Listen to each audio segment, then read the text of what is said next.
How to fix a broken fence gate. If you pause here, you can probably see some of the problems that it likely had. But first of all, one you probably can't see is that part of it was held together with nails. And I will demonstrate why that was an utterly terrible idea on something like this.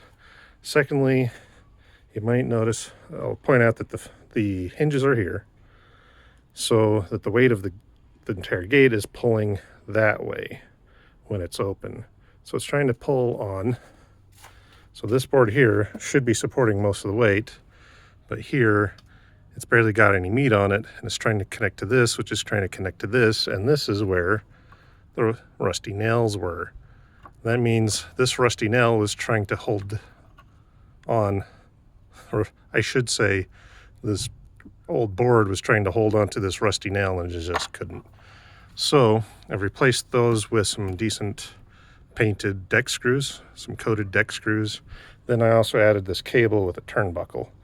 Now the actual weight of almost all of the fence of the gate is being held by this cable, which is attached almost directly opposite of the hinge.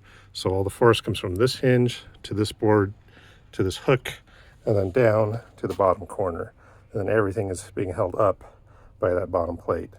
So now that should stay pretty square over time and hopefully won't fall apart. Still not in great shape. This old Trex type synthetic stuff is looking pretty crappy, but it'll last me a few years. If I really need to, I can take all this cable off and reuse it on a new fence gate. So thanks for watching.